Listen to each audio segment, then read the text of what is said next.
Hello everyone, and here we are to the first bootcamp of the year, the first Chainlink Bootcamp, and we have our new product, new service with you, the CRE, the Chainlink Runtime Environment. And I'd like to invite Andre to be here with me because he is teaching everything and I'm helping in some parts. So, welcome Andre. Hey, thanks all. Hello everyone, welcome to CRE Bootcamp. I hope the next 2 days will be useful usage of your time and that you will learn something new. Before we start, you should receive in your email the link to the workbook. So I'm gonna just show it here before we start. And I can also just share my screen so you can see what I'm talking about. Sharing in the pet. Oh, I don't know if I have a problem with my internet. Maybe I can change. But I added first our pet to get some information from you. Let's start knowing a bit more of you. So I'd like to start with your name. Where are you from? Your city and country. And one information that I'm adding over there on this bootcamp is what is the operating system in your computer. For example, I am on Windows now, and we'd like to know more about this because this can have some influence in the way that we have the bootcamp and how we can help you. And welcome, Javier, João Lira, Brasil, like me. And Andres, George, Franco, Sean, Lucky, wow, Patricio, a lot of people. And if you know a bit of this pad, you know that we can write everyone in the same time. We can write in the same line. So if someone is writing one line, you go to the next one.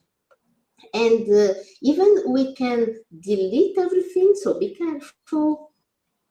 The pad will help us to connect with, see some questions, to ask something, and to see how we are in the bootcamp, how you are going.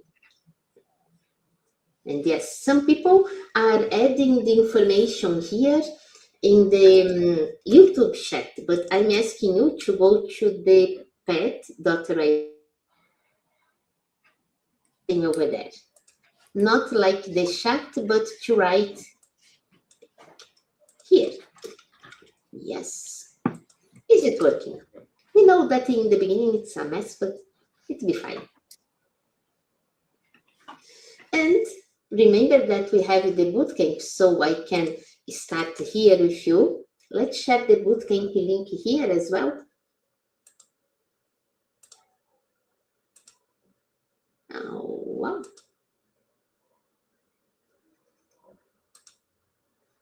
I just saw that I am in a wrong place. Let's go here. Okay. How we are? I think it's fine.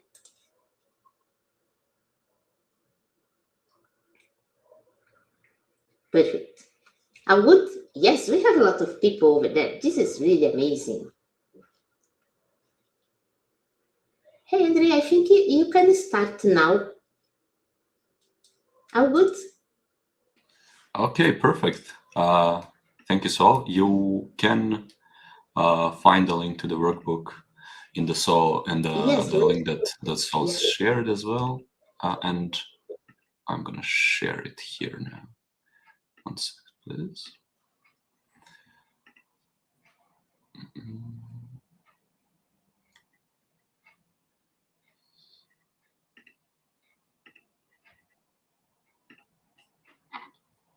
Okay, you should be able to see the workbook, right? Perfect. So, welcome. to CRE Bootcamp. As I said, this is going to be 2 days long session. We'll have 2 hours each. In your welcome email, you should receive a link to this workbook.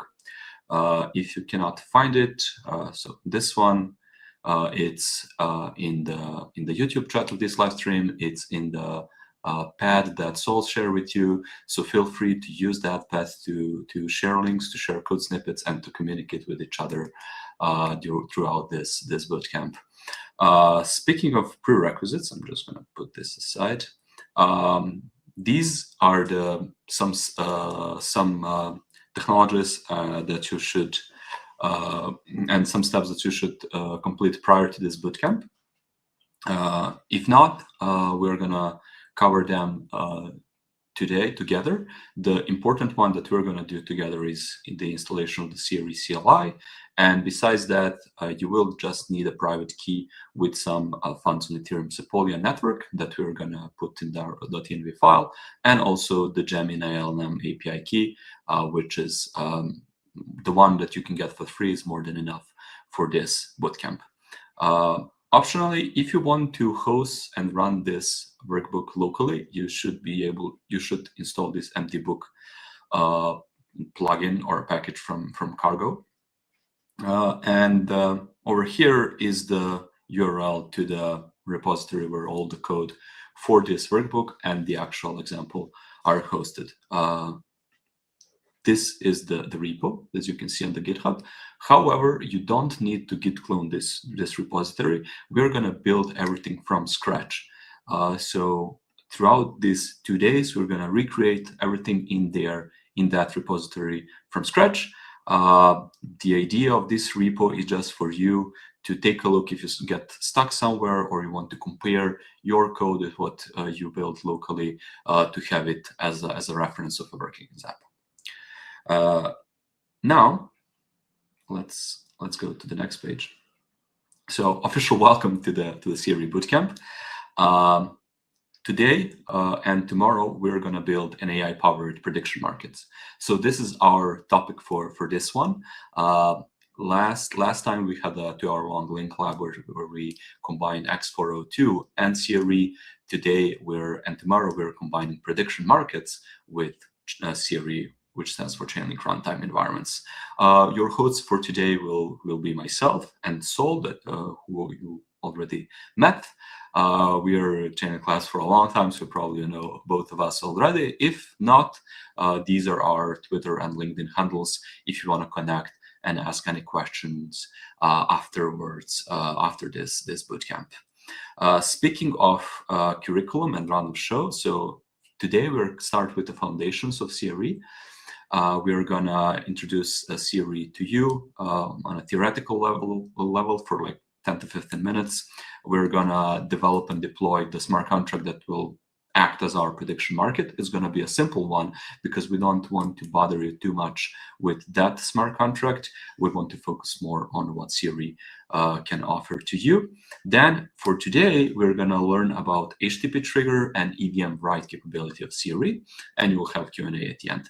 Tomorrow, we're gonna move to log trigger, EVM read capability, another EVM write capability connected with AI from Google Gemini, and finally we're going to wire up everything, and hopefully it will work.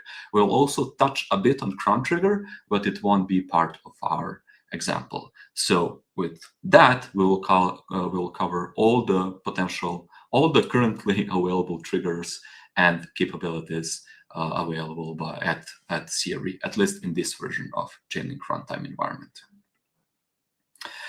Before we start, also I have this webpage where you can always stay connected with us, follow Chainlink on various different social networks, subscribe to newsletter, and if you're on newsletter, you'll probably receive details or attended our X402 link lab last time, that we are gonna organize a Chainlink hackathon around Chainlink Runtime Environment in February, following this bootcamp. The name of the hackathon is Convergence, as you can see here. A little bit of its branding as a preview for all of you. We'll have more than 100K in prizes, And everything that you learn today is a good prerequisite and a good foundation for what you can build in February. Hackathon will last pretty much throughout the whole February. Exact dates and all the details will be announced soon. So make sure to subscribe to our newsletter, to follow us on social media, because the website will be open for submissions pretty soon. And as I said, everything you learn here, all the CRE workflows, AI integration, automation, prediction markets, smart contracts, everything prepares you to participate in hackathon and hopefully build something innovative this February. Now, before we start with the actual bootcamp content, we need to make sure that your CRE CLI has been set up. So if you have not done this already, navigate to cre.chain.link. I'm going to open this link as well. Here, you need to create your account. I already have mine, but I don't know if we do something like, I don't know, Andre, whatever, Andre testing, blah, blah, blah. Here you will just enter that email, your role, I'm developer, I'm country, accept, continue, and you will just sign up to the CRE. Then, once you create an account, you will be able to access the CRE platform dashboard. From there, you should be able to install the CRE CLI. The reason why we asked about macOS, Linux versus Windows is to know which installation script you will use. So I'm on Mac, Sol is on Windows, so both of these pathways work. You will just need to copy one of these two commands and enter in your terminal. I'm going to open mine. I'm going to wait for a minute to spin up. And I won't run these commands because I already have the CRE installed, but you should be able to execute these commands flawlessly. The end result is once you run CRE version, you should be able to see a CRE 1.05 version or some older one, but that at least 1+ CRE version is fine. If you have any troubles or any issues with the automatic installation with one of these two scripts, there is also always an option for a manual installation. We'll just click on one of these two links, and it will navigate you to the official docs to actually perform the manual installation. So the idea is that once you install this and run CRE version, you should be able to see something like this. I'm on 1.05. So I'm just gonna wait for you for a couple of minutes to complete this. Once you done this, just let me know in the comments of the YouTube section that you completed the setup, so I can know that we can move forward. If you already have the CRE CLI, either from the last link lab or you done it as one of the prerequisites from the mail, great, thank you for that. Just let me know also in the comment section that you completed this step so we can move forward. The last thing that you need to do is to authenticate with CRE CLI, but we can complete this step once we install it. So as I can see here, done already. Darby, check, done. Thank you so much, done, perfect. Thank you so much for that. We're just gonna wait for 30 seconds, 1 minute max for everyone to install CRE CLI, and then we can proceed with the actual demo. Yes. Could you zoom in a bit your screen? Zoom. Let's try.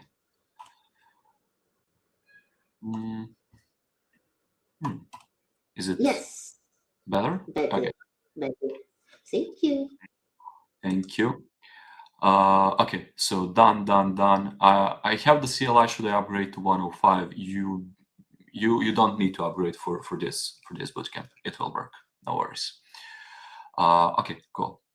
Finally, once you log in, there is also this command CRE who am I. So CRE who am I. Whoop. Something's going on. Yeah, CRE who am I, where you can verify with what account have you been logged in. I'm using mine, so this is all good. Cool. If you have some issues with the CRE installations, there is this section about troubleshooting, so take a look at it. And also there is the fallback with the manual installation available at official Chainlink docs. So official Chainlink docs are available at docs.chain.link. If you go to docs.chain.link/CRE, you will navigate to the CRE section of the Chainlink documentation.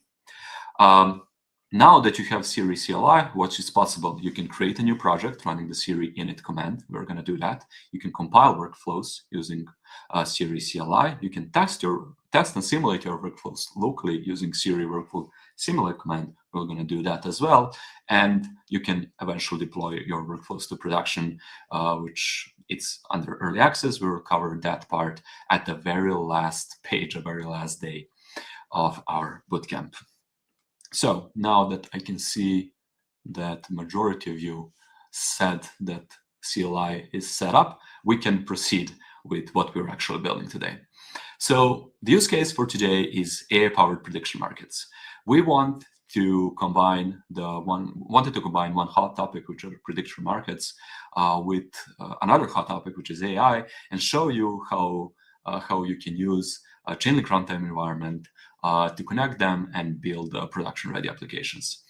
Also, this use case was suitable for this bootcamp because we wanted to show you all the possible capabilities and triggers that CRE offers you, so you can see all of them in action.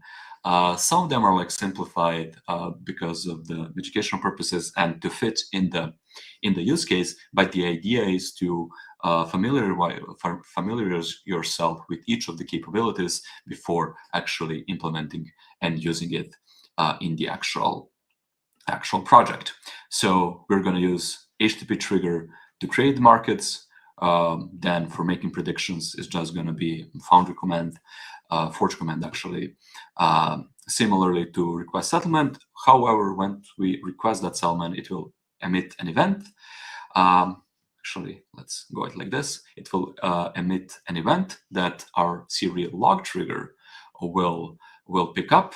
Then it will read the current data on the smart contract, EVM read capability, use HTTP capability to ping Gemini API to determine the outcome of that prediction market, and finally sell the market using the EVM write capability. So you can see all the capabilities here, minus the log trigger, are at this architectural review. We're gonna familiarize ourselves with the log trigger at the very beginning, and also we used it heavily in the previous link lab. Speaking of learning objectives, once you're done, you should be able to explain what CRE is, develop and simulate CRE workflows, use all the triggers and capabilities, as I said, connect AI services to smart contracts, and to build smart contracts that are compatible with CRE. We're gonna build all of our workflows in TypeScript, but also, as you might know, you can build workflows in Go as well. So if you want a challenge, you can maybe rewrite the whole example to Go instead of TypeScript. It's totally up to you and to your preferences. This is the agenda. This is what we're going to cover. This is what we will learn. Essentially, all of the CRE material will be covered throughout these 2 days. And now, before we start, I'm going to show you in action what we are going to do, actually.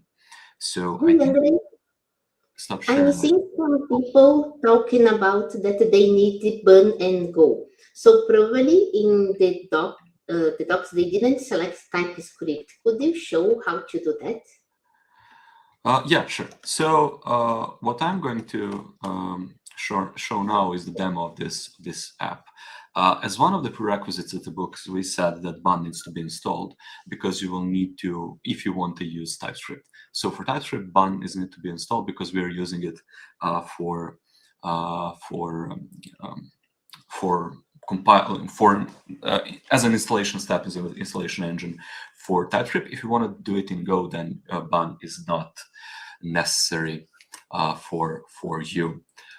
So do you want to deep dive into the depth, or do you want me to demo quickly what we're going to build today? So, because I can do both. Only a minute. I'd like to share something. Maybe this will help. Sure. So, if you are, for example, in our documentation, we have this on TypeScript or Go. So be sure that you selected the language that you'd like to use. So here in the bootcamp, we are using TypeScript. So be sure that you select TypeScript everywhere. Is this? Thanks, all. Okay, in the interest of time, I'll just proceed with creating a new project from scratch and explain to you what a CRE is. So I'm gonna share the whole screen. It's related to the demonstration. Yeah, and that way I can address what Saul just talked about. Okay, so at this section, we are gonna cover a little bit of theory behind CRE, and in the next page, we're gonna run the CRE init command, and I'm gonna show you how we can create a TypeScript or a Go project. So this is probably the most important 10 minutes of theory for you. So if you have any questions, feel free to let me know. But now I'm gonna just want to cover the basis of what Chainlink Runtime Environment is.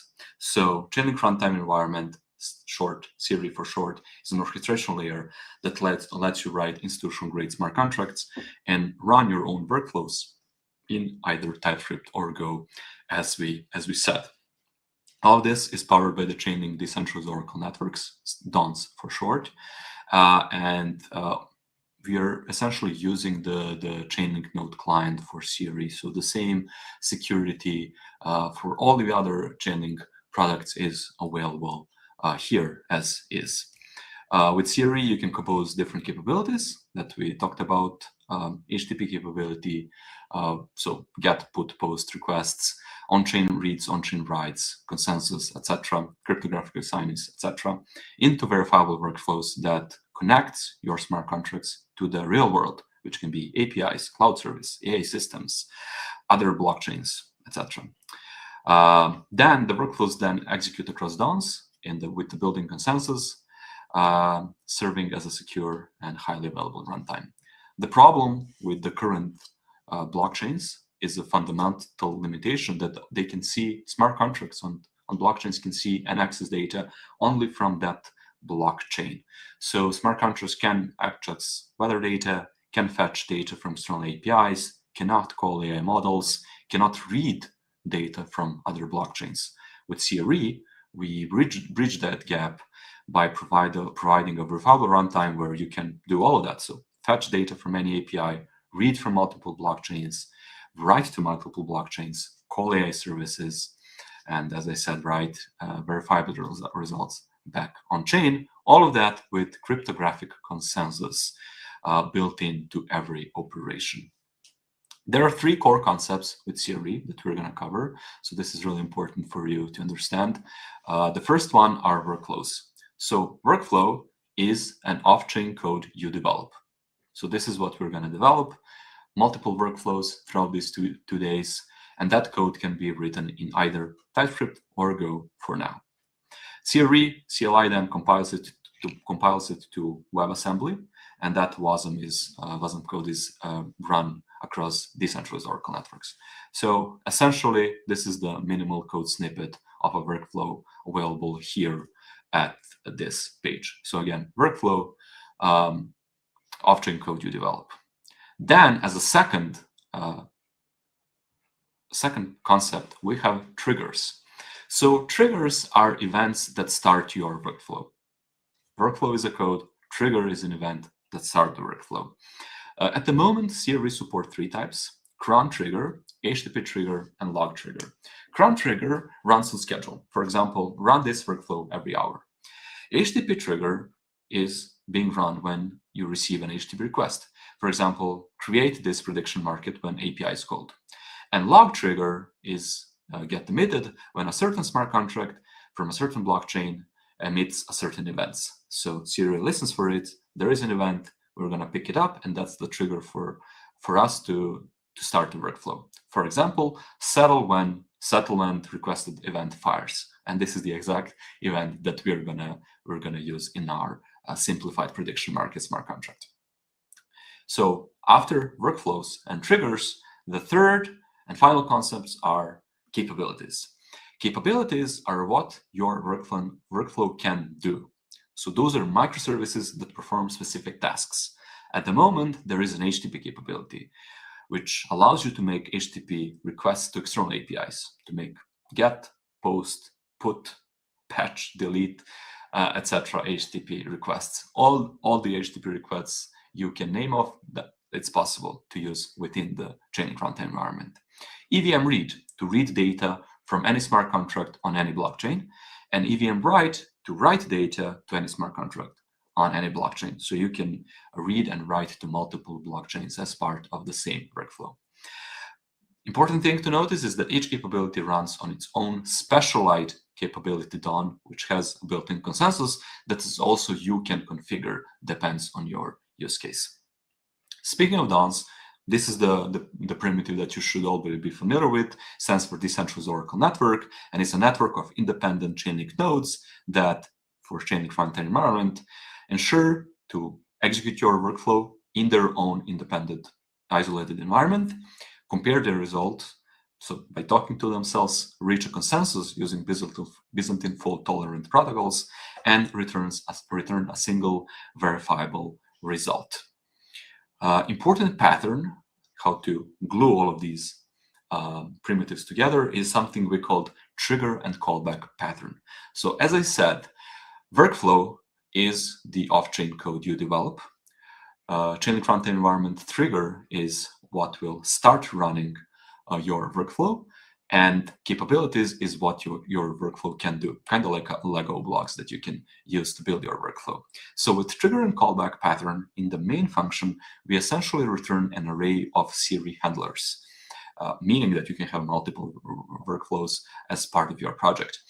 And handler is essentially a glue that connects a trigger, so when to execute, and callback, what to execute. So whenever we fire a trigger, a certain callback function will be triggered.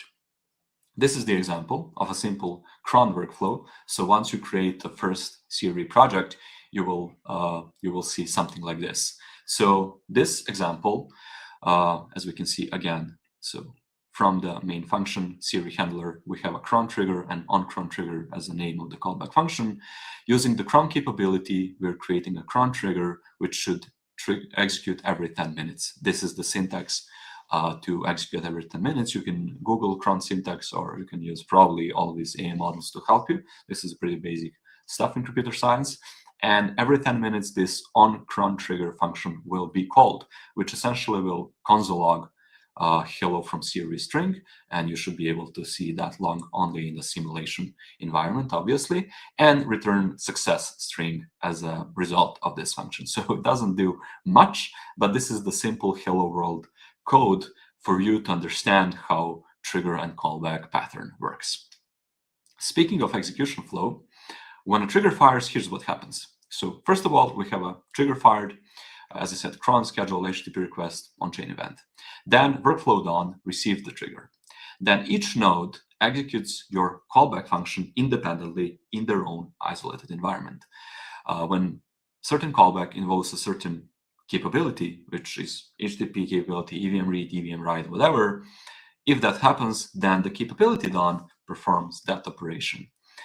Finally, nodes talk to each other via peer-to-peer protocol, compare the results of their isolated execution, and should reach a Byzantine fault tolerance consensus on the final end result. That single final verified result is then returned to your callback, and then callback continues with this data. So key takeaways: workflows, triggers, callbacks, capabilities, dons, and consensus. If you have any questions, now is the time to put them in the chat. I'll try to answer them, and then we're gonna build our first CRE project together. So we can only work with EVM chains. For now, yes, at least this version, but yeah, hopefully not for too long. How is CRE different from Chainlink functions? It's much more powerful than Chainlink functions because Chainlink functions had were able to execute a certain JavaScript code and then make HTTP, GET, POST request, etc. But then you will need to combine it with other Chainlink services. Here, like Chainlink automation, for example, here you have everything under the same umbrella, and it's much more easier to write secure code in Go or TypeScript. So technically, for the hackathon or any future projects, if you need Chainlink functions or Chainlink automation, I will strongly advise you to just switch to CRE because it's much, much better and much powerful because it has all of these functionalities built itself. Okay, cool. Now let's start with creating our first project. So to do that, we will need to run the CRE init command. So open your terminal. I'll put it maybe like this here, or let's do it like, oh, okay. Somewhere where we can see it better. So maybe something like this. Okay. Oh, I'm having some flickering. That's not great. So CRE init. Actually, I'm gonna cd to desktop first because I want to host my my project there. Hit enter. So CRE init. So do the same thing in your terminals and hit enter. For the project name, if you hit enter, you're just gonna use the my project, but I advise you to use the prediction-market because this is the name I used throughout the book. So it's much easier to execute other commands. So prediction market.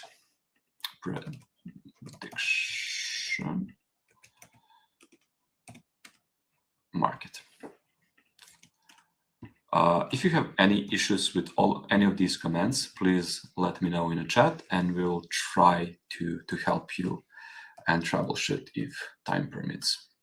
Okay, so I'm gonna just hit enter for that.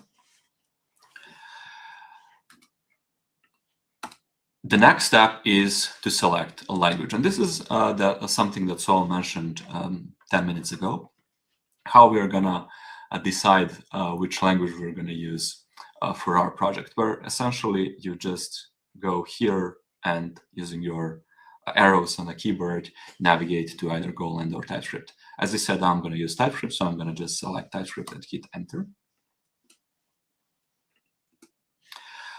Then I need to pick a workflow template. So at the moment, we have a hello world workflow template, which is the simple one, pretty much empty one. That I'm going to use. Also, if you want, you can use custom data feed or confidential HTTP. So this is a TypeScript example using the confidential HTTP capability. For now, for this bootcamp, we're going to select hello world. So just select that one and hit enter. For the name of the workflow, you can just hit enter. We're going to just reuse my workflow. So hit enter. And that's it. You should be able to see this message as workflow initialized successfully. So you just need to see all of these next steps in your terminal. You don't need to action any of these because we have a next part in our workbook. So the name of the project is prediction markets. So I'm gonna cd into prediction market. cd into prediction market, and I'm going to I'm going to run this bun install command. Now, bun install is important because, as I said, we use it as a dependency for managing TypeScript workflows. I'm just gonna grab this command here.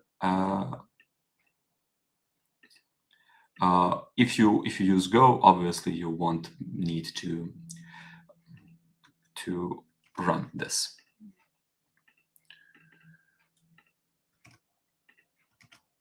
Okay, and I'm gonna hit enter.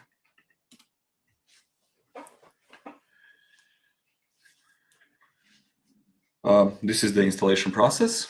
If everything's all right, if you have bun installed, you should be able to see this message in your terminal. CRE TS SDK is ready to use, and this green check mark. So you should be able to see this.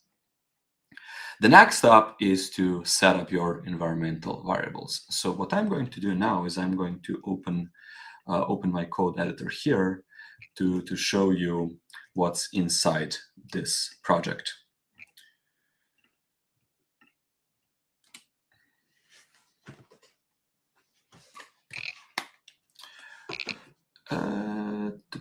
Let's just close all of this stuff, and let's zoom this a bit. Maybe like this, it's better, and ++. Okay, you should be able to see this. So what we have here is my workflow, which is the directory of where the workflow code is. We have project YAML and secret YAML that are in the root of the CRE project, and for now we won't touch them, but in the day 2 we will play with secrets a bit. And you have this .env file. So as you can see here, there is a CRE ETH private key that you will need to put now. For target, do not change anything. And as a last thing, if I go back to this book, we have this Gemini API key variable here. So what I'm going to ask for you now to do is to copy this, put it in your .env file, and replace your private key here and your Gemini API key here variables. Make sure to never commit .env file. It's extremely unsecure. Make sure that for this bootcamp you use only a testnet account with no actual funds on any mainnet blockchain, please. And make sure that env file is always in .gitignore, which is the case with CRE. So for private key, this is your Ethereum private key with 0x prefix, and for Gemini API key, you can generate one for free on the Google AI Studio in this URL if you have not already. The one thing that you should note about Gemini API key is that you need to set up billing at some point. We won't use this API key today, but make sure to set up billing for tomorrow, because we're going to use it tomorrow. The reason why we're now putting it in the .env file is that to not go back later. You will just need to set up billing. You will just need to connect your credit card. It's still going to work for free. It's going to be fine. That's something that Google asked from us to set up. So now what I'm going to do is I'm going to stop sharing my screen so I can set up my .env file, so I can copy paste my private key and Gemini API key in the .env, which you should do. And once I share again my screen, we can continue with the next steps. So let's stop sharing my screen and invite Sol back to keep you company while I'm setting up my .env file. I'll need to be careful to triple check what's going on, so it might take a minute or two. Hey, Sol.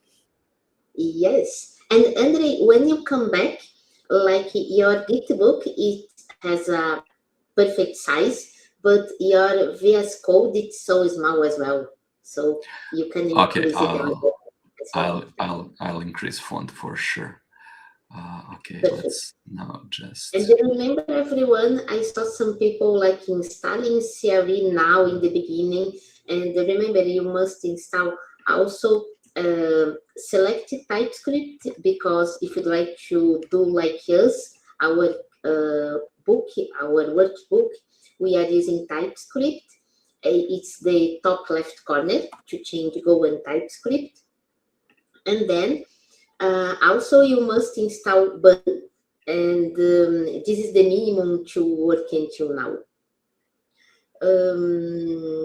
The Gemini key, we should like first, you got a Gemini key in the Google API, then you add that in the environment file, the .env, and Andre is doing this now, but he cannot show us because it's his private key. So it's exactly this. So copy and paste, and I can share my screen a bit. Let's. Where I am. Oh, here is. Actually, I'm done. So. Okay, but I would like to be 1 minute. Yeah. Okay. Sure. So here we are. Remember that Andre asked to you to copy and paste this, and here is the .env, and over there you should add your private key from Ethereum Sepolia, and also here is the Gemini API key as well. Okay. Yes, this is the other one that I comment. So the CRE ETH private key is your key from your wallet. If you are using MetaMask, go over there and export a private key, and then use it here. And remember that the network that we are using, UB Ethereum Sepolia. Okay. Okay, cool. Now let's bring my screen back. So I need to just triple check that I'm not sharing my .env file. Do you have problems to find your private key, Andre? Oh, yes. Yeah. Okay, I'm not showing exactly, but if you open MetaMask and you open the account in the top left corner, over there, if you choose your account, go to account details, and you can unlock and review your private key. Should I show this, Andre? Let's see. I don't think we have enough time for that, but yeah, I know that the new MetaMask UI is not great. I don't like it, but it's there. You'll just find it in the top right corner. It's a bit messy. I don't like it, but yeah. And yeah, we have a comment explaining. So account details, export private key, password, and public key. So thank you, the Basics Academy. Okay, so what we're seeing now is the main.ts file. So this is our main file with the init workflow function, and here we have that glue that I showed you, where we are having an array of CRE handlers with trigger and callback. So here we are creating a cron trigger, and once that trigger got triggered, the callback function name is onCron trigger. So onCron trigger function will be executed. Again, in your terminal, you will see a log hello world workflow triggered, and the actual return will be hello world string. Final piece of code we have here is this type config with schedule strings. So what is this and where this is coming from? Actually, it comes from this JSON, config staging JSON. And if I put both stuff here, as you can see in this config staging JSON, we have a schedule, and this one is a syntax for cron trigger to execute every 30 seconds, which is the minimum for CRE, by the way. Which means that if I want to reference anything from the staging, from the config.json file, I'll just gonna specify it like this in the code. And over here, you see that if you remember in the workbook, we created a cron trigger to fire every 10 minutes with the actual string hard-coded in the code itself. Here we're pulling it from the config.schedule because, again, the name of this value is schedule. So this is the minimum code for CRE. It literally has 30 lines. It's extremely simple. As I said, init workflow is where you return array of these CRE handlers with the pair of trigger and the callback function.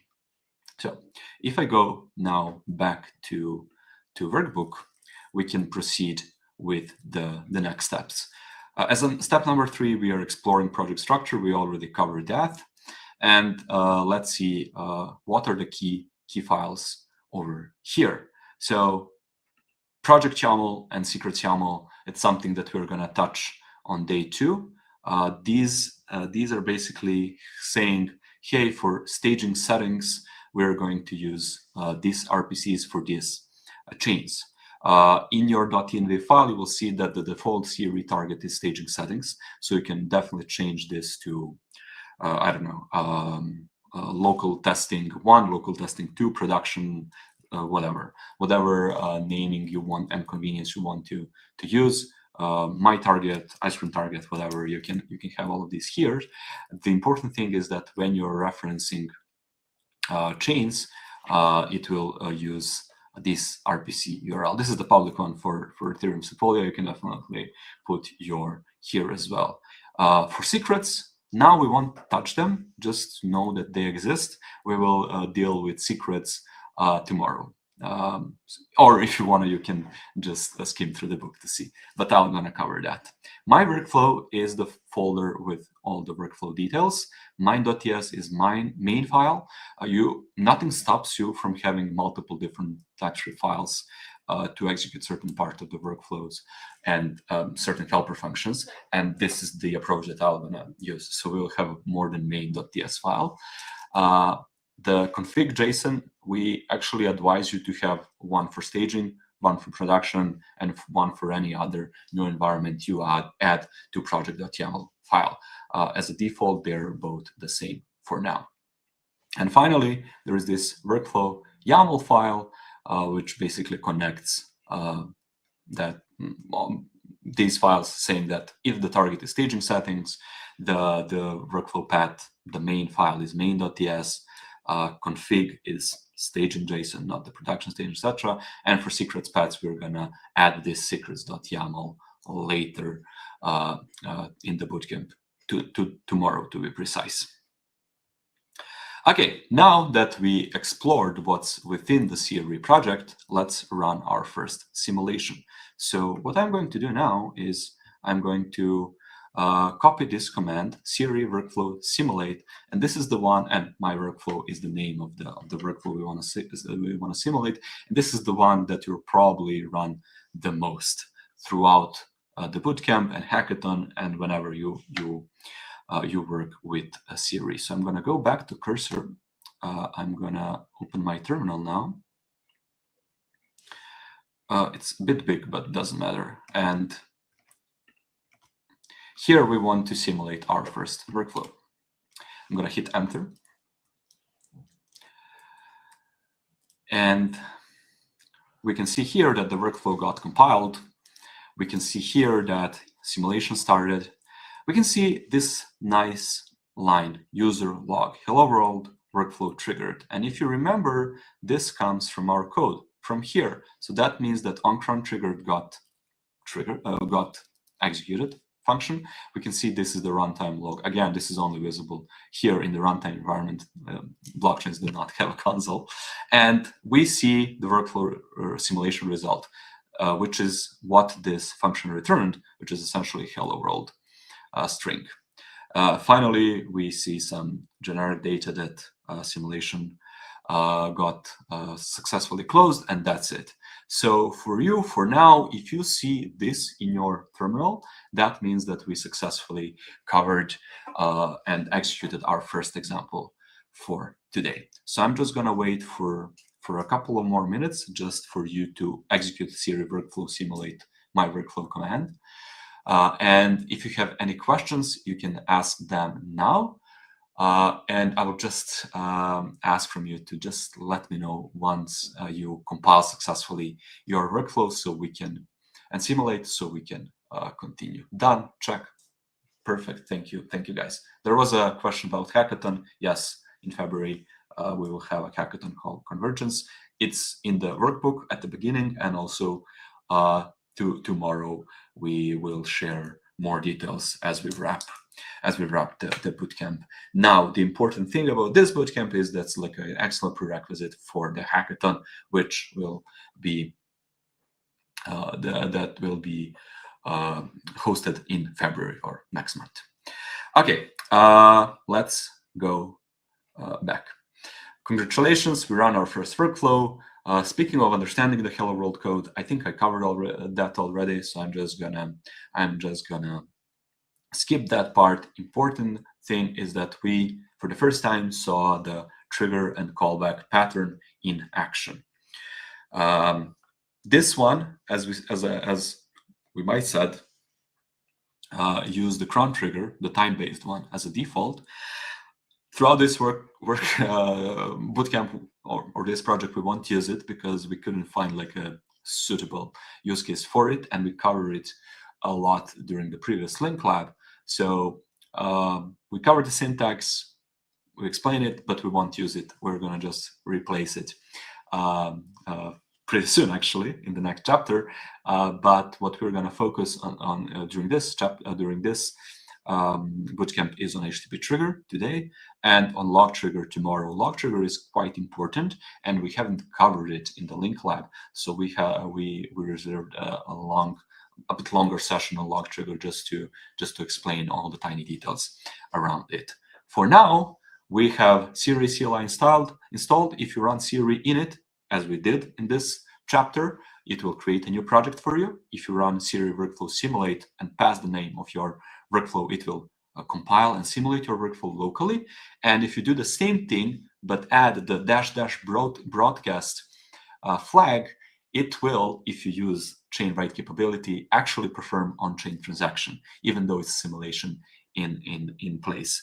So this is something that we're also gonna do today, just for you to know the difference between broadcast and without broadcast flag.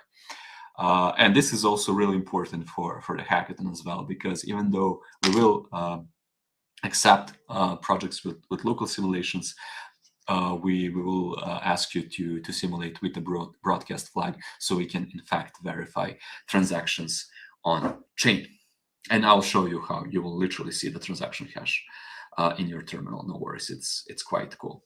But enough about that. Let's go to the next page, and that's the smart contract. So I won't talk too much about this smart contract because the idea was to have a simple prediction market smart contract that anyone with a little bit of prerequisite knowledge of Solidity can understand. Because I want to focus more on CRE. I assume you have a solid foundation on the smart contract level. So how this smart contract works is extremely simple. So there will be a function to create a market. So basically, market will be created with a certain string as a question, and you can predict with yes or no. We have an enum, that's it. So anyone can create a market, extremely unsecure, but it's just a public function that anyone can call, and just need to pass the certain question. For example, will Argentina win the 2022 World Cup? I know now that that's the event from the past, but what I wanted to show you here is that in the 10 to 15 minutes, we create the market, we predict on it, and then finally, Gemini AI will settle the market. To be able to simulate all of that, I needed to pick an event that with 100% certainty Gemini AI can resolve. So that's why I used the past event, but essentially you can replace the same for, I don't know, the next World Cup and create a market. Then for, I don't know, a month or how long is the World Cup, anyone can predict. By staking ETH, Sepolia ETH, with message.value essentially on yes or no, and funds go directly to yes or no pool, which is a storage variable just tracking how much is in both pools. And then anyone can request the settlement. So after a month, once the World Cup is over, or before the final, or whatever, lock it before the final, anyone can call the request settlement function. It's like external function or public one, which essentially will just emit a settlement requested event. Why I'm doing that? Well, we wanted to use that event as a trigger for a log trigger to deep dive into the log trigger capability of CRE, and CRE will detect that event.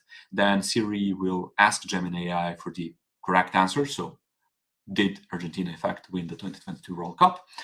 And then, as a callback, we'll write an outcome back to the on-report function. I'll come to that in a minute.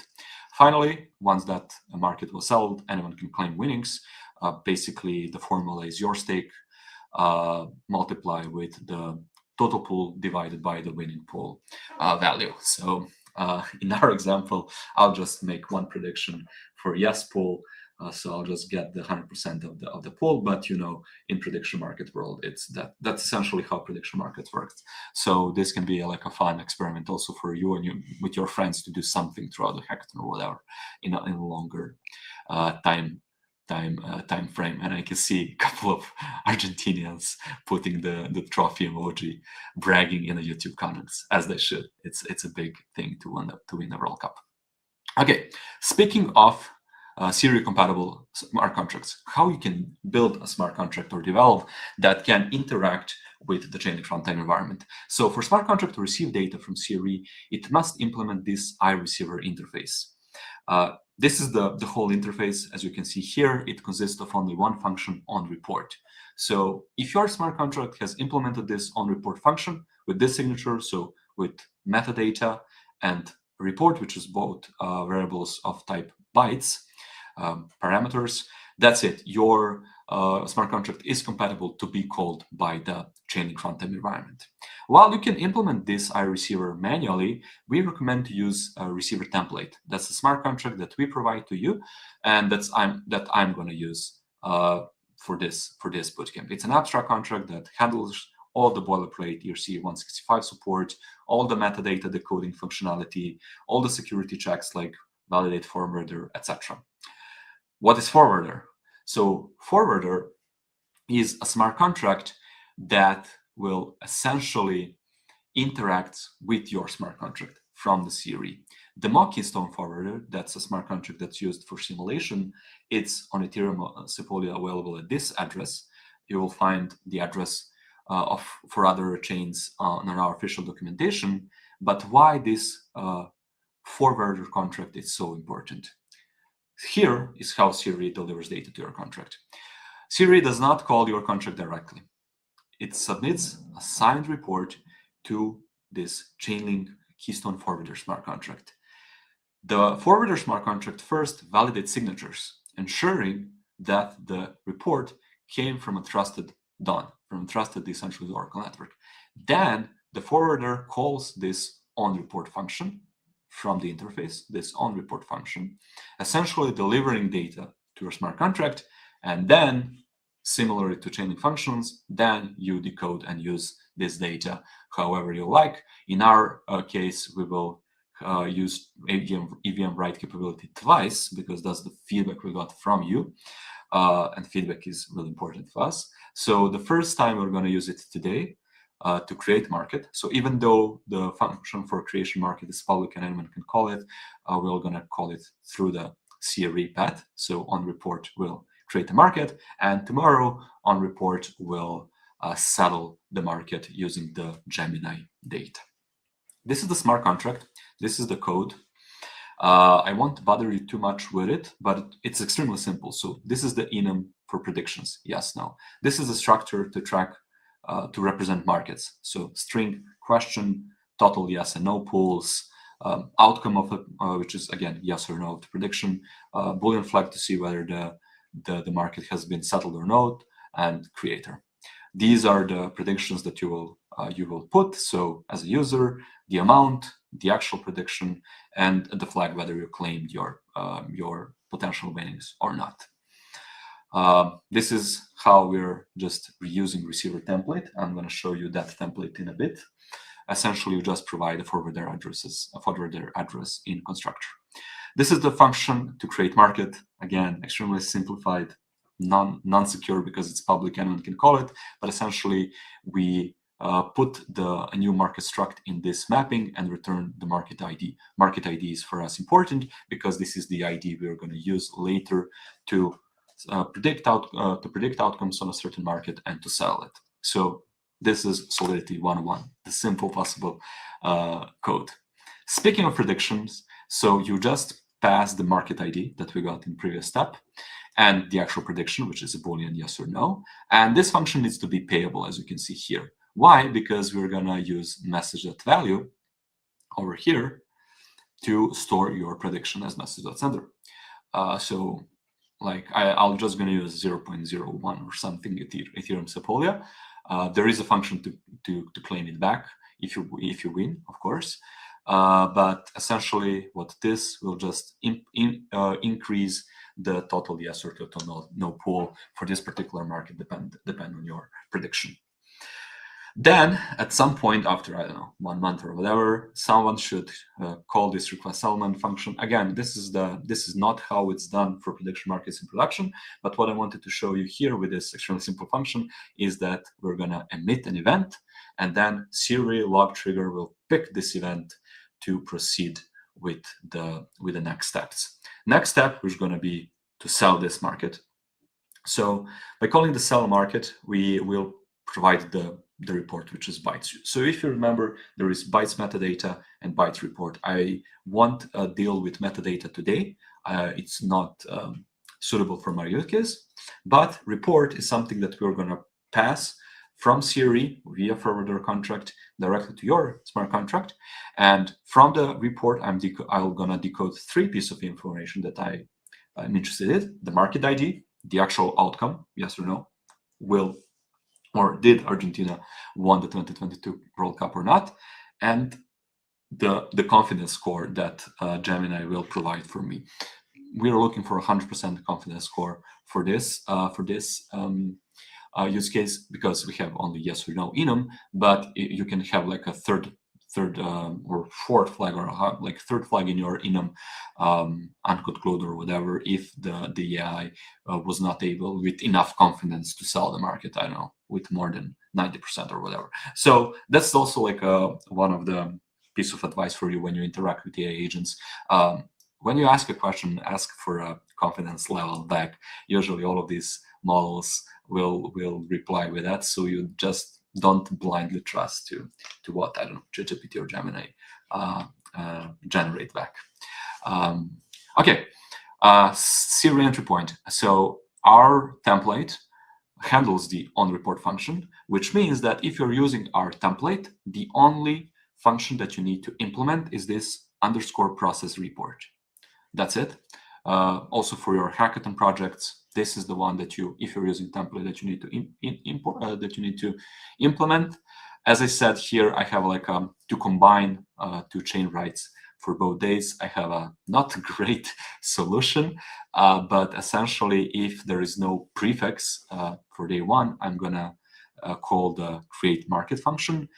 If I added manual 01 prefix as a flag, then I'm gonna call the sell market function for tomorrow. We will see that in the workflow code. That there are like much better ways to handle this, but I needed to pack everything in a one compact use case, so this was the trade-off. After that, you should be able to claim your winnings by the formula I explained, and there are a couple of getters, so you can get the market and get prediction that we're going to just use to verify that everything's working properly. Key integration points is the event that we're going to listen for. It's going to be a trigger for our log trigger, and the onReport function, which we kind of outsource to this receiver template. So we need to, as I said, implement _process report. If you want to implement iReceiver by yourself, then you need to implement onReport by yourself.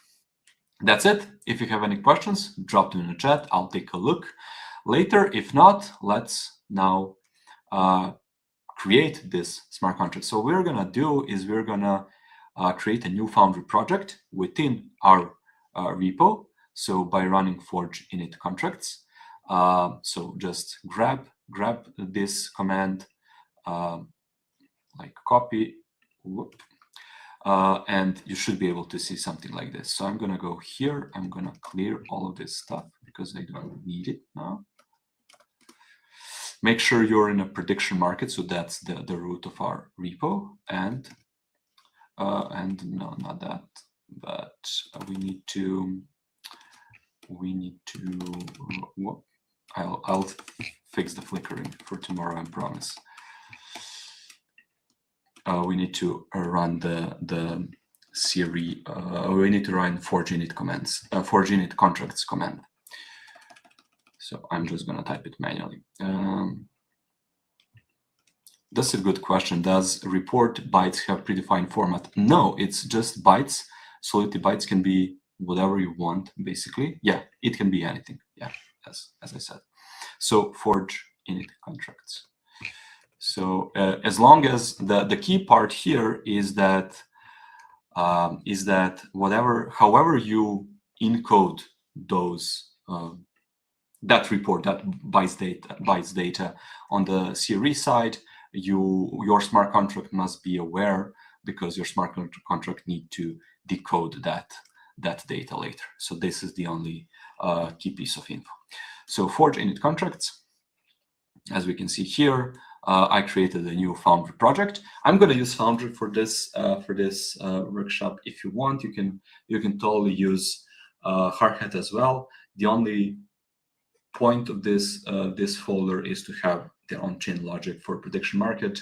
We will not mix workflow code with the smart contracts code, so it can be whatever you want.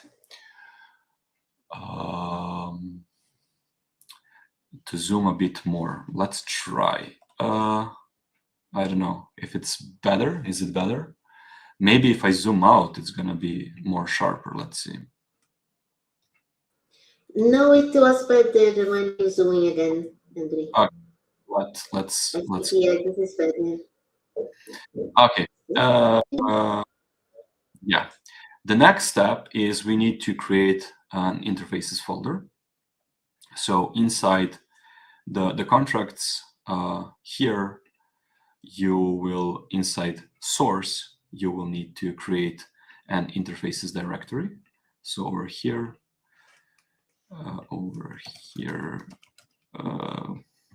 sorry about this.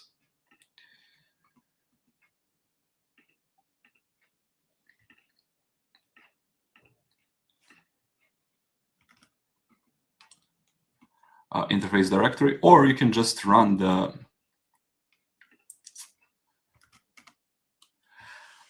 command from here, which I'm going to try to do now. Yeah, I'm not having luck with this thing today. I'm sorry. Okay, so cd, and whenever I say Siri, my Siri pops up. So that's also unfortunate.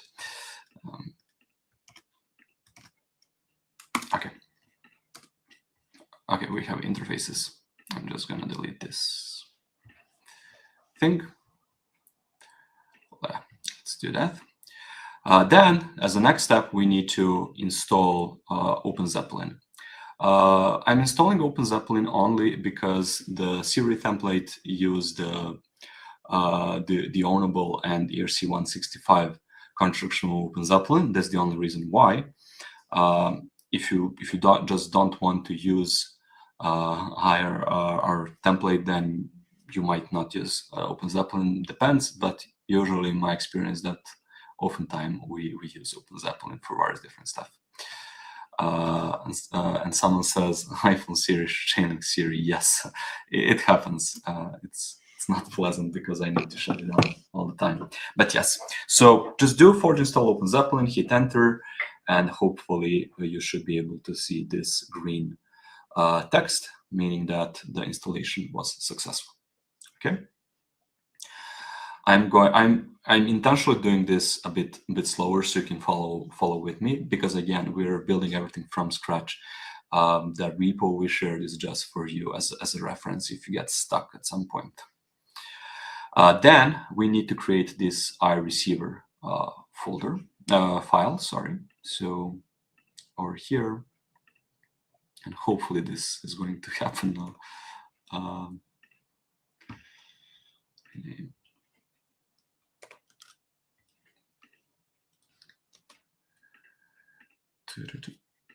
There is a better way to do that.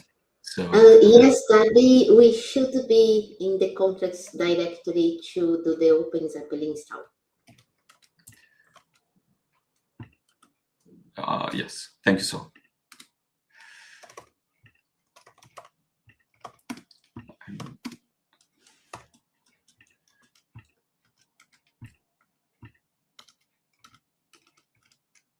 So imagine that you have a big project.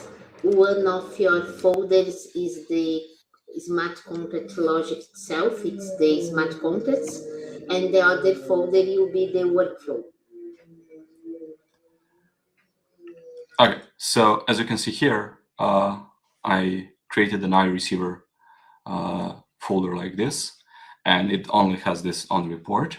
But now the receiver template will inherit that one, and just going to use that one. If you don't want to use ours, then this is the one that you need to inherit.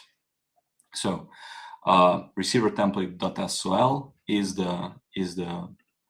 our suggested smart contract to use, and you can see it's quite a big one. I won't bother you too much with its logic, but if you want, you can just read the comments and read through it. What I'm going to do now is I'm going to create a receiver template file in the interface folder as well, and paste the content of this code from the workbook. So receiver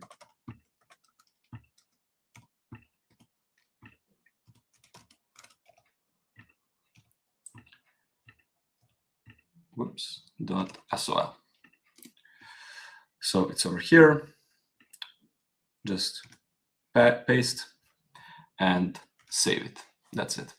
As you can see here, we have these red squiggly marks. That means that we still haven't told Foundry where to look for OpenZapple contracts, and that's exactly what we're going to do now. And as a next step, as you can see here, we need to go to foundry.toml file and paste this context. Essentially, we're just adding this remappings array, telling the Foundry, hey, if you want to look for OpenZapple contracts, go to this path, which is lib/OpenZapple-contracts. I can use the terminal, the other one. Yes, I will do that. So foundry.toml, we need to update this, save it. Okay, cool. We won't use this anymore, so I just can I can delete it, and you can see here now that there are no red squiggly marks anymore. Why? Because I went to foundry.toml and added this remapping section. So make sure to add that. If it's still getting a red line on the import code, the red line, as you can see here in the comment, will go away once you do that, and just go again, and it should go away. Okay, and as a final thing, we need to go to source folder and create the prediction market.sol file, which will in fact have the code I showed you at the beginning. So I'm just gonna go all the way back to the smart contract code. I'm going to copy it. So make sure it's copied. Yes, it is. And then we're just gonna go to source, contract source, and create a prediction market. So let's try to do that. So cd contracts source, hit enter, and create a new file. If you have any questions about this part around smart contract, now is the time to ask them. I'm gonna monitor the chat. It says sometimes even with the right, the error keeps showing.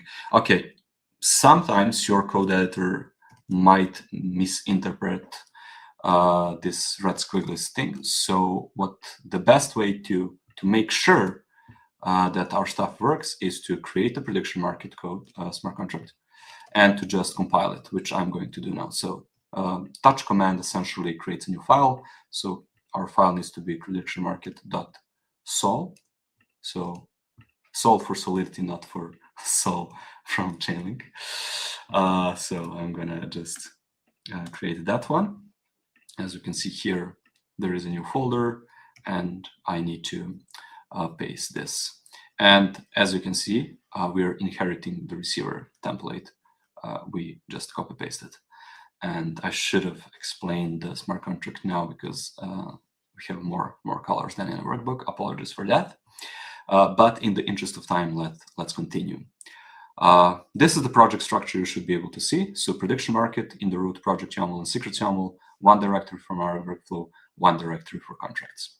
That's it. As I said, to make sure that we set up everything properly, we need to run forge build command, which essentially will compile the whole project. And this is what you should be able to see. These are just some warnings we don't care about. Compiler run successful is the message we're looking for. So if you see compiler run and successful with green text, that means that your smart contract has been successfully compiled. And this is what we want. So even though maybe you see red squiggles in the code editor, if you see compiler run successful in the terminal, that means that we set up everything properly. If not, again, make sure to install OpenZeppelin properly, and also to update foundry.toml file with this remapix addition. If we, as we said, see the compiler run successful, the next thing that we can do is to deploy this smart contract. So as the first thing that I need to do is I need to load the .env file in my terminal by running the source command, and I'm in source folder, so there'll be .env.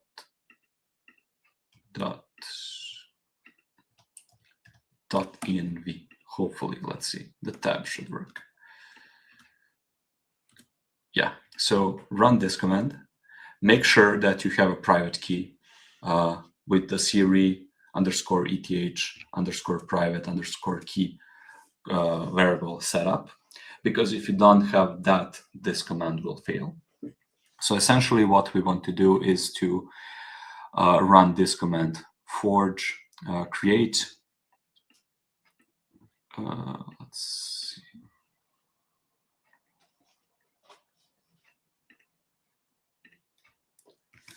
Forge create is the Foundry command that creates a new smart contract. We are using from file prediction market, creating the prediction market smart contract. For the RPC URL, we're using this default public Sepolia one, so you can use yours.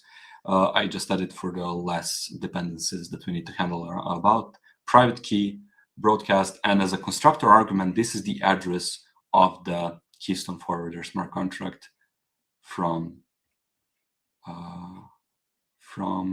no, it's here. Where is it? Yeah, from here, as you can see. This is the same one, 015, whatever. So 015, whatever. So this is the command that we need to execute. Like this, and just hit enter.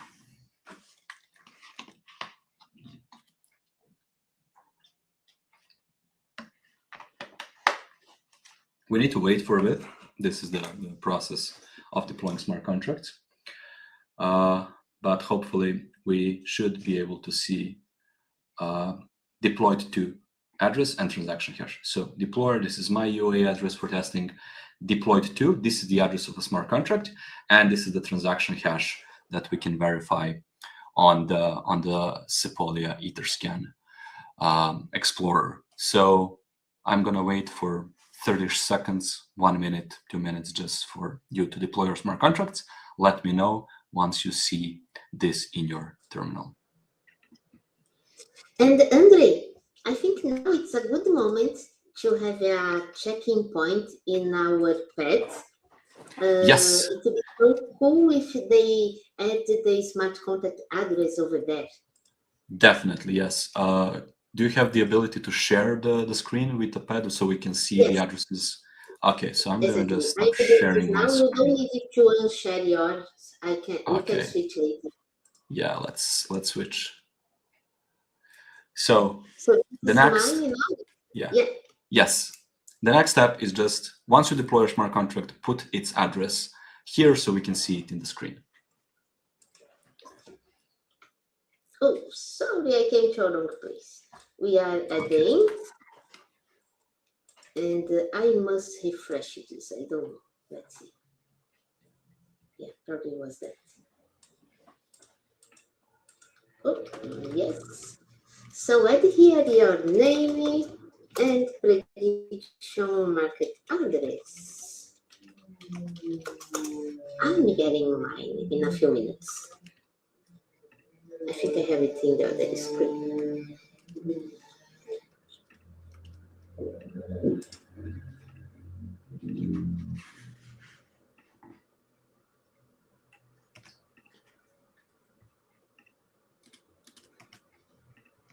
Oh.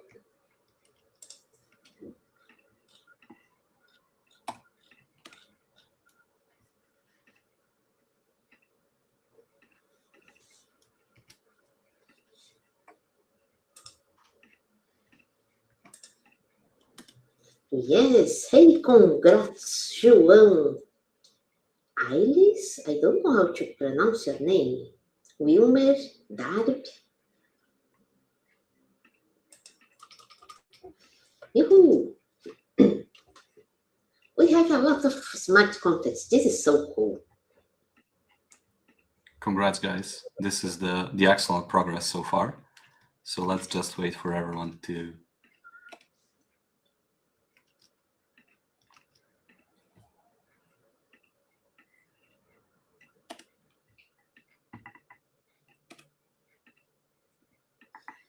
We can answer some questions. Yes, for sure. What about this? Yeah, so yeah, one of the common gotchas is that you need to have some ETH Sepolia funds. That's why one of the prerequisite steps was to fund your wallet. So otherwise it will just won't work. So make sure to fund your wallets. Broadcast, not broadcast. It's a broadcast, not broadcast. Yeah. You have a typo. Nice catch, Sol. So. And it is, Andre. So we actually reused the same env file for deployment. So this wasn't CRE. We just used the Forge to deploy this smart contract. Speaking of private keys, we'll cover the secrets tomorrow. So we'll have like a dedicated part for that. No worries. But this wasn't CRE. This is just a smart contract deployment. I just found convenient to reuse the same.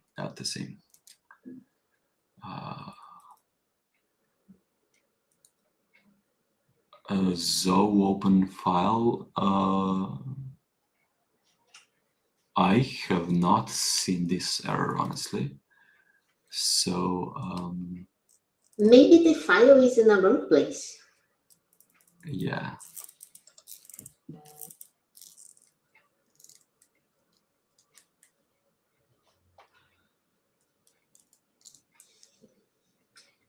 Can I add your screen back, Andre? Yeah, we can do that. Let me just, I stopped sharing, sorry. So let me just now share my screen. Oh, no, it's there? Yeah. Oh, okay, cool. Just add it. Okay. Yeah, oh, perfect. Okay. So next step, now that we deployed our smart contracts, you put down the addresses in the pad. Next step, after the deployment, we need to save this contract address. So we essentially saved it by pasted to the RiseUp pad, but we also need to go now to the my workflow directory. So my workflow of CRE directory over here, and go to config.staging.json file. So this is the same config.json file we saw previously with 30 seconds cron trigger.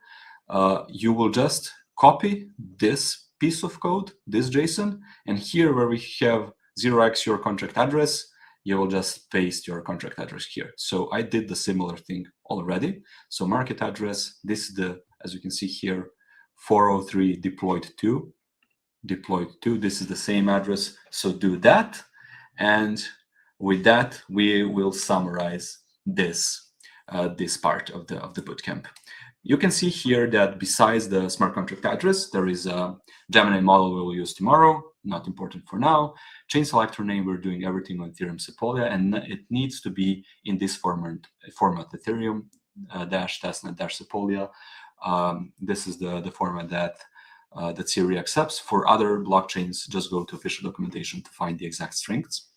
So it can be Ethereum Sepolia camel case or whatever. It needs to be Ethereum dash Sepolia dash testnet dash Sepolia, and finally gas limit of 500,000. So we set this gas limit to 500,000 for this example because that's sufficient. This is the gas limit that's going to consume for calling the onReport function. For some other use cases, that will be might be too much, but for some other use cases, there'll be too little gas. So you might experience errors when you simulate your workflows with the broadcast flag when you're leveraging the EVM rate capability. So a tip for the hackathon: make sure to set up gas limit to the value that you in fact need. And if for some reason EVM write capability fails, this might be a good suspect for you to check what went wrong during the debugging process. So for now, we deploy the prediction market smart contract with this event, with this Salmon requested, with this on report function, and with the logic for selecting winners. In the next chapter, we'll create markets using the HTTP trigger. So speaking of HTTP trigger, let's first familiarize ourselves a bit with this CRE capability. So HTTP trigger fires when HTTP request is made to the workflow's designated endpoint.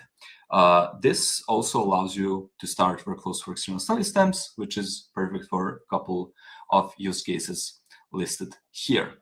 To create a trigger, you import CRE from the CRE SDK. You create an HTTP object like this, CRE capabilities, HTTP capability, and using that HTTP capability, you create the basic trigger, HTTP.trigger. This is the basic trigger that we're going to use without any authorization. It's an empty object. Or you can create a trigger with authorized keys for signature validation, meaning that only triggers coming from this specific authorized keys in this array can in fact trigger your workflow. This example is that we're using, for example, ECDCA EVM key, meaning that coming from this public key, we're able to fire this trigger. This is the config, so trigger only accepts this authorized keys array. Authorized key is a structure of type string, which is the type of the key, and public key string, which is the actual public key. This is just this part again. Then there is a payload. Payload is something that we will pass here to your callback function. So callback function, for example, on HTTP trigger, accepts runtime. We need runtime for logging and other stuff, and also payload, which is a type of HTTP payload. HTTP payload consists of input, method, and headers. Input is a uint8 array. This is the JSON input from the HTTP request body as raw bytes. Our input will be question: will Argentina win World Cup 2022? Let me find it. This is the input. So you can see this is the input in JSON, question, and then the actual value. And here it needs to be of type of uint8 array. Then the method get, post, put, patch, whatever, and then optional headers that goes with the request. The input field, which is a type of uint8 array, then needs to be decoded back to JSON. And we have this decode JSON helper for you to decode the payload input, to decode basically whatever the uint8 array value of this JSON is. Or if you don't want to use that helper function, you can do the conversion manually. When we want to build our HTTP trigger, we will create a new file called HTTP callback, and we will paste this code over there.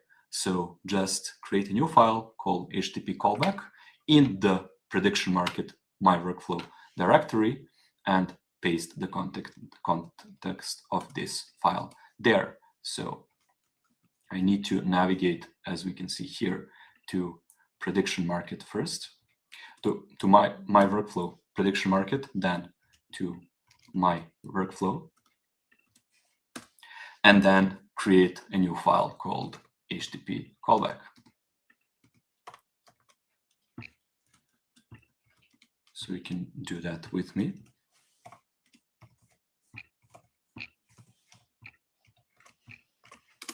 Okay, if I go back to my code editor, we can see that the new file was created, HTTP callback. And here we're just gonna paste the code. So what we have here, this file only consists of the onHTTP trigger function. The actual HTTP trigger and the CRE handler glue will be part of the main.ts. So over here, we have our config, which, if you remember, was schedule string for the basic example, but now it consists of Gemini model string and arrays of EVMs. Why? Because this is how our config JSON file look like. Now, after here, there is function which accepts runtime and payload. For now, we are dealing only with decoding JSON. So as a first step, we want to just decode this input data question and console log it. For the rest of the steps, we will cover them in the next chapter. So for now, what we want is to just decode this JSON into a format that we can use in the code and also console log, because again, it's type of uint8 array.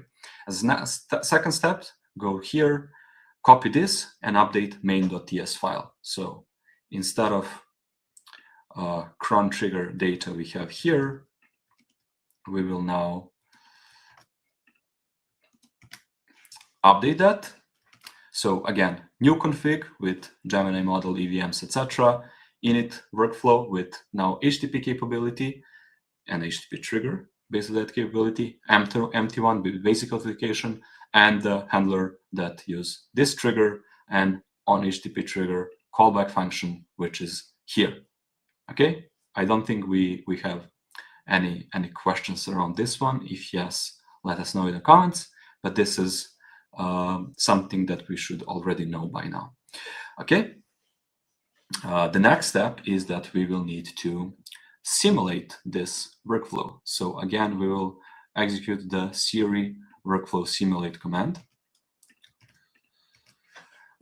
inside our prediction market. So we need to be in the parent of my workflow. So from the prediction market directory, parent of my workflow, I'm in my workflow. I need to be in the parent, basically. To do that, I'll just run this command. And CRE workflow simulate my workflow. This is the command I need to run. Now, hopefully we should be able to see workflow compiled text where we need here it is, and we need to paste our input. So the input, once again, is this question in JSON format, which is something that we want to pass to smart contract later, and the actual value of that question is, will Argentina win the 2020 World Cup? If you want, you can do something different, so your question can be something different, not this one. And if you have a different question, and after day one it's like a successful simulation, you can screenshot that in your terminal and maybe post it on Twitter and tag us for a retweet. But for now, here I'm gonna paste the input question, and we can see here that we successfully created an HTTP trigger payload with one field. So simulation, this is the stuff that we already saw in the previous one. We have these user logs, CRE log, workflow trigger, create market. So these logs all are coming from here. So runtime log, runtime log, runtime log. So if you want to conslog something, is runtime.log.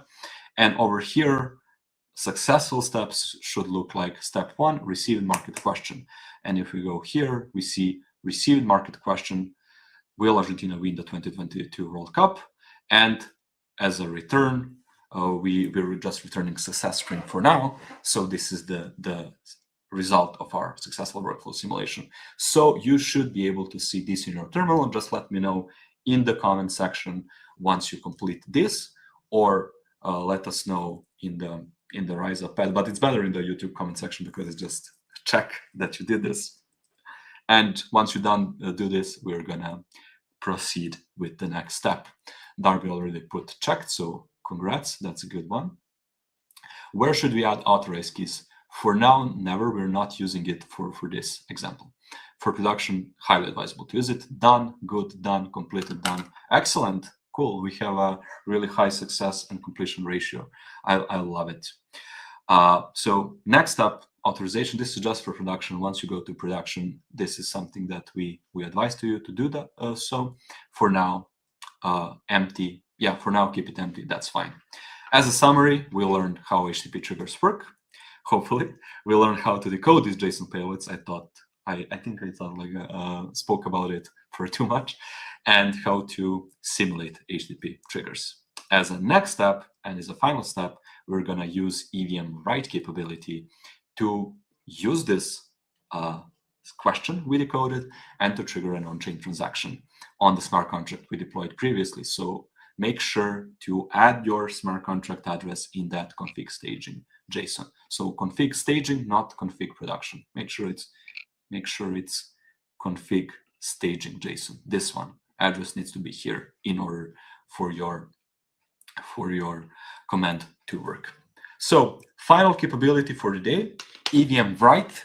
We're gonna talk about EVM write capability today and also tomorrow. That's something that you told us you want to learn more and better, and we came up with a solution to use it twice so we can practice more.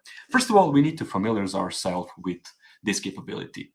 This is the important one because using EVM write capability, we connect outside world, all the computation, everything generated as a payload on the CRE workflow side to connect and to pass back to smart contracts on any given blockchain. So this is essentially the link between real world and smart contracts on blockchain. So we want to make sure we understand EVM write capability in details. As written here, EVM write capability allows your CRE workflow to write data to smart contracts on EVM compatible blockchains.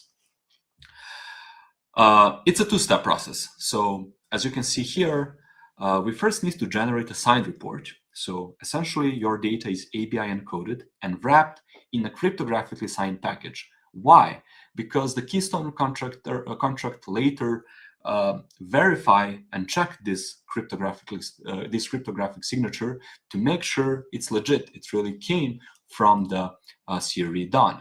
And so we need to perform this step to generate a signed report, and then we need to pass or submit this report to the consumer contract, our prediction market.sol, via Keystone Forwarder smart contract. So that's why it's important to have this two-step process. To create an EVM client, in TypeScript, we use this get network function. So essentially, first we need to get a network configuration. For chain family, we put EVM because now we're dealing with the EVM chain family. Obviously, this tells you that hopefully soon, to answer one of the questions previously, we should have more than, similar to CCP, all the other blockchains, not just EVM. Chain selector name is Ethereum testnet config, Ethereum testnet Sepolia. I have it here as a string. You can just grab it from the config as well, in our case.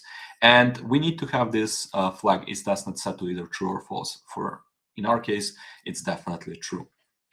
After that, we're just using CRE capabilities EVM client to create the EVM client object using network, this object, dot chain selector, which is its property, and dot selector, which is its property and the actual value of the chain selector in the CRE world. That's it. This is how we are creating EVM clients. So essentially, just copy paste this code and tweak these parameters if you're going. So EVM for now is going to be just EVM, but you can go to base Sepolia or origin Sepolia or whatever. Testnet will remain true if we're testing on testnets, of course. Now, let's deep dive into this two-step process. So the first one is to generate signed report. So how we do that? Let's say that we want to parse our string question, which is this. So we define these ABI parameters. We encode it like this, and then using runtime.report, we encode payload, which needs to be hex to base 64 function, coming again from the CRE SDK. And for now, you can just assume that you will use these three fields. If you want to deep dive into them, or change algorithms, we can talk about that. But essentially, at least for now, for EVM families, these are the values that we need to use, because on Ethereum and all the other EVM blockchains, Catch256 is the hashing algorithm of that blockchain, and ECDCA is the cryptographic protocol for decoding and verifying signatures. So we need to always use those. In future, with different chain families, this might change. But for now, the important thing is that we need to use for payload hex to base 64 encode function to encode report data, and just call the result on that. The payload must be base 64 string. That's a requirement that Keystone Forwarder smart contract accepts. Then once we do that, as we can see, I explained this. This is something that we're going to just use as is for now. We need to submit report. So to do that, essentially, we're going to call from the EVM client object we generated here, EVM client, we're going to call the write report function, pass the runtime, and this object. Object consists of receiver address, which is, in our case, consumer contract address. Report response, this is the signed report from over here, from step 1. And gas config. As we can see, for our transaction, it's 500K. We can also grab this from the config. We put it in config, if you remember that. And again, for your use case, might be a different value. And we just want to check the result and make sure that, because this is an async action, that our write result TX status is successful. Here, we're just returning transaction hash as a return value of this function. That's not like a mandatory thing for you. You can just console log it. It will work. Speaking of parameters, yes, receiver, this is a string. This is your consumer contract address. Report needs to be type of report response. So it cannot be bytes. And gas config is an optional, actually, field. As a response, you can see transaction hash status, success or failure or whatever, and the transaction hash. So this is the reason why I basically used both of them here. Consumer contract. We already used one. We covered that in the chapter 8 over here in detail. But to recap, your smart contract needs to inherit iReceiver interface. If you want to do that, you can just reuse our receiver template function over here. Essentially, the keystone forwarder, which is available this address on Ethereum Sepolia, will need to call the onReport function on your smart contract, and whatever logic you have there, that's going to be executed at the end of this flow. So now what we need to do is we have a question: should we add these in the on HTTP trigger function? The answer is yes. This is exactly what we're doing now. So we're completing our first day HTTP callback.ts file we started in the previous chapter by updating it with this code. So make sure to update HTTP callback.ts inside the my workflow directory over here. So I'm just gonna copy it, hit copy over here, and paste it in the HTTP callback function like this. Here we go. Okay, so we can see the size of this file increased a bit. So let's see what we add. This is all the same config. We already have this. We added this create market params, which is string question. So this is the line that we add. This is the ABI parameters for create market function. And we've wrapped this parsing and validating income payload in a try and catch block. So actually we wrapped everything in a try and catch block, just FYI. So if anything fails, we will see this error, hopefully not, but this is useful for debugging. Step 1, we already have that, we covered that. So decode JSON, payload input, and we are console logging this exact question. Step 2, get network and creating the EVM client object. Again, EVM family, now instead of hardcoded string Ethereum -testnet -Sepolia, what I'm doing here is from the EVM config, so config EVMs array. So from here, EVMs array, first element in the array over here, we are grabbing the value of chain selector name over here. So nothing stops you from just writing Ethereum testnet Sepolia hardcode, but hardcoding strings like this or numerical values in general, it's considered like a code smile. It's not like a good coding practice. So we're trying to teach that as well here. Is testnet? Yes, it's true. We're console logging some details just to make sure everything's okay from the config. So console logging target chain, console logging market address. This contract address needs to be your contract address, not 0x market address here string.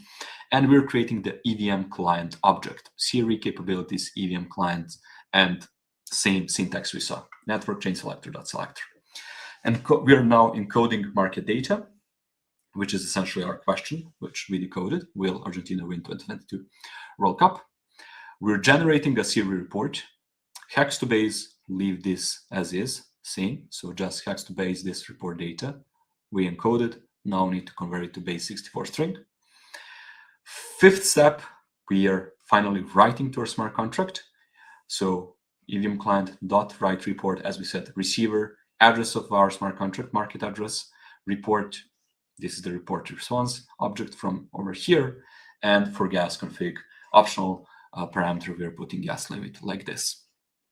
Finally, we are waiting for TX status. The right result is an async action. So we are waiting for, we're getting TX status from the right result. We want to be success. And if it is success, we're going to console log, we're going to extra transaction hash, we're going to console log it and return it.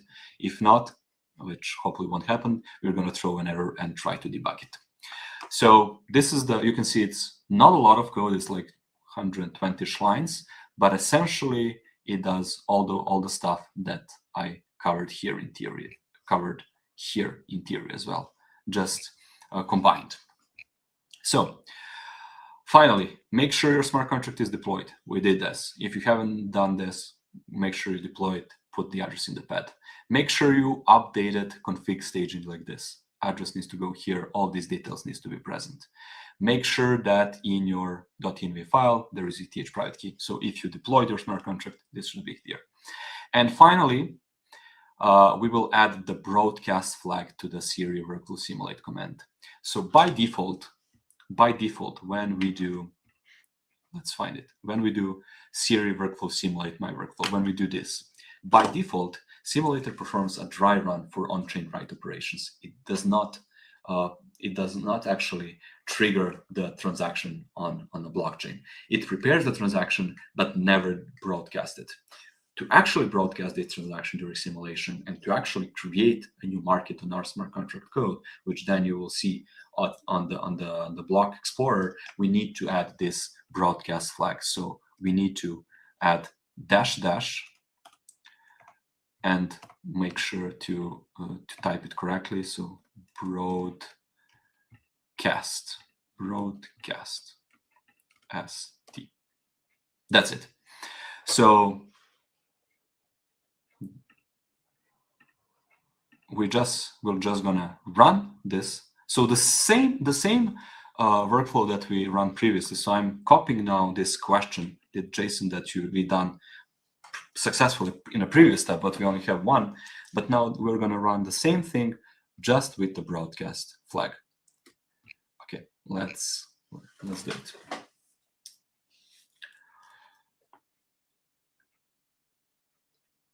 So workflow compiled. We're gonna paste the input over here. And we can see that we're writing to a smart contract. So we receive the market question, console logs. We receive the market question, will Argentina win the World Cup? The target chain is Ethereum testnet Sepolia. The contract address is this one. We're successfully encoded market data. We successfully generated a signed CRE report. We were seeing writing to contract, something happened, you see, for a couple of seconds. We were waiting for a transaction to be broadcasted and finalized on Ethereum and mined on Ethereum Sepolia testnet blockchain, not finalized yet. We're writing to the same smart contract, and here we see the transaction was successful. We console logged the transaction hash, and as a workflow simulation result, we are seeing this transaction hash back. So as a result. So what you can do now is you should see this expected output. You can go to Ethereum Sepolia Etherscan Explorer over here to validate your transaction hash, and you can also put your transaction hash inside the RiseUp pad that Sol shared with us. So not the question, but the actual transaction. And once we do that, we will successfully complete the first day of our bootcamp. If you have any issues or any questions or whatever, please drop them in the chat, and Sol and I will try to answer them. But the idea is you should be able to see this transaction successful, and also to paste it in a pad, which I don't have a luck now with the flickering thing. Apologies for that. Let's try this. Okay. It was your yet, yeah. Oh, okay, sorry, yeah. So finally, I was able to search for this transaction, and you can see it was a successful one. We can see here that the target was 0x15 whatever. So this is, if you remember, if you've been careful, this is the address of the forwarder, mock Keystone forwarder smart contract, and that's the one where you can forward that the call to our smart contract. So once you see this successful transaction, just paste your transaction hash or this Sepolia Etherscan URL to the RiseUp pad. As we can see in the YouTube comment section already, we have a first successful transaction, and this pretty much concludes the day one. We will stay for a bit of Q&A, and we can call these getter functions just to see that the market was created.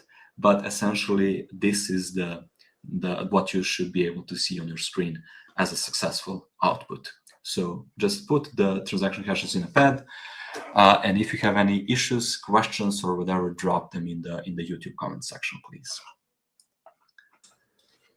And I may switching the screen a bit, Andre, so removing your line. Sure. And we added the pad again, if you didn't before.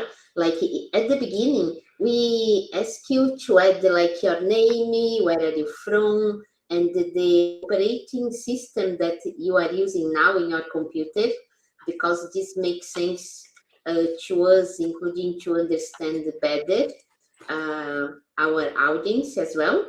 And yes, we are here at the end, sharing the transaction hash where we create the market.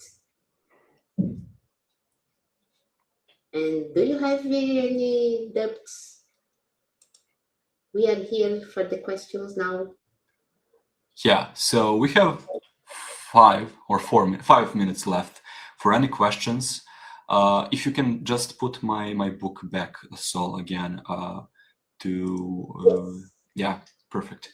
So as a last step, what you can also do is just use the Foundry cast command to verify that the market was created. But if you have the successful transaction here, that pretty much summarizes it. You will see market ID 0 created, and this is the one that we are going to use tomorrow.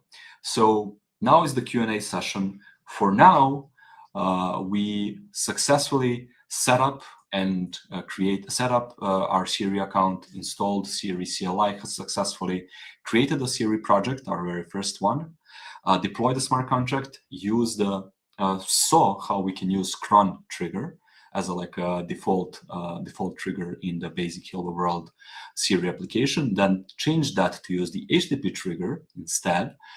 We saw how we're using HTTP trigger in main.ts file and HTTP callback.ts file.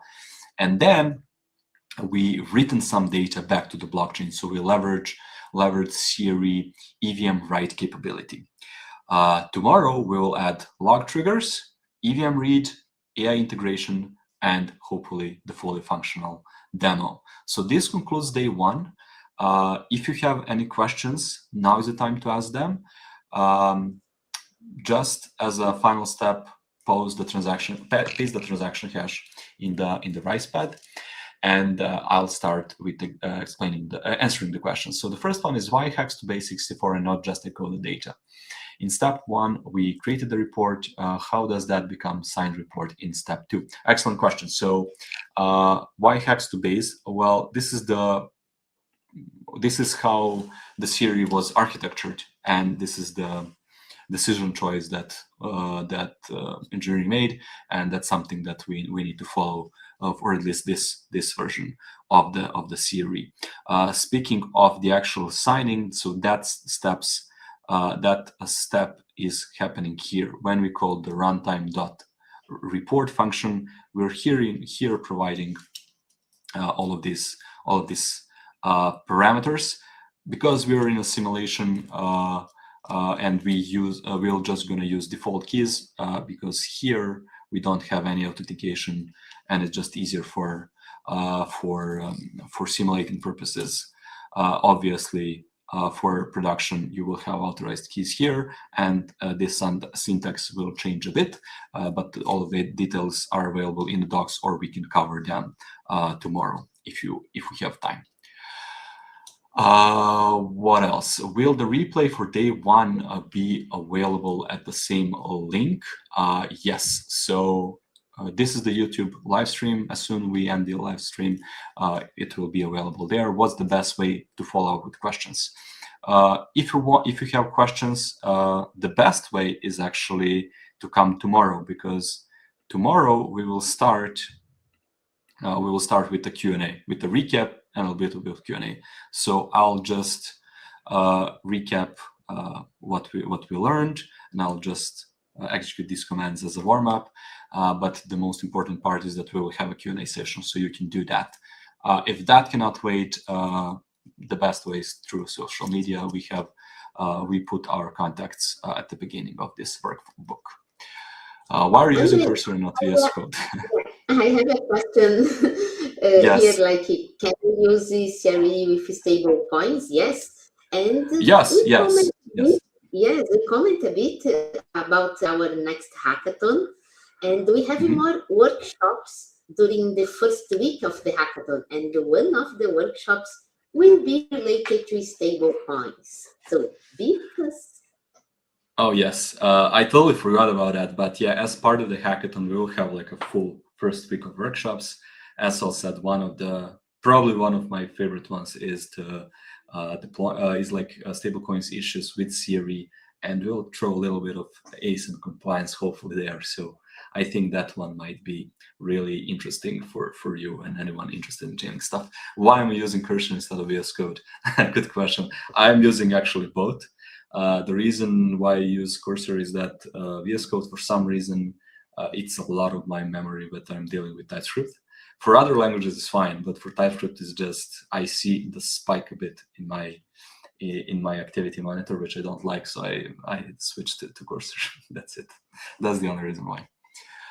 I don't know if we have any final questions. So if not, we're right on time, so we can. How to remember the CRE mental model? Excellent question. So I'll go through that page again. So that's the page that took me the longest to create, honestly, because there are a lot of materials, a lot of primitives to cover, and I wanted to create something simple that's easy to remember, but also covers everything. And I think that this mental model with three primitives, workflows, triggers, and capabilities is the best one. So I'll just go 1 or 2 times, read it. It's not like a huge page, honestly, but essentially workflow is the code you're writing. So workflow essentially is this. This is a workflow, init workflow. You see, this is part of the workflow. This is the callback function. Then triggers. So triggers here is something that it's an event something that fires your workflow, your off-chain code to execute, and capabilities are these Lego blocks or microservices, something that your workflow can do. So that's we used log trigger, HTTP trigger, and EVM write capability. Cron, HTTP triggers, and EVM write. Tomorrow we'll use more. So these are all like the building blocks of something of what your workflow can do. And I'll just iterate on that, and hopefully will be clear. I think that's pretty much it. Yeah, I see in the comment section one of the successful call to the market smart contract to get one. This one, yes. So congrats. This is essentially what you should see, and this means that you successfully created market. I will see you tomorrow. Both Sol and I will see you tomorrow, and hopefully we'll cover the rest of the CRE stuff. Thank you for being with us. I hope this was useful, and come with questions tomorrow. Sol and I will be waiting for you. Same time, same place, same 2 hours. Thank you, guys. Bye, everyone. See you tomorrow.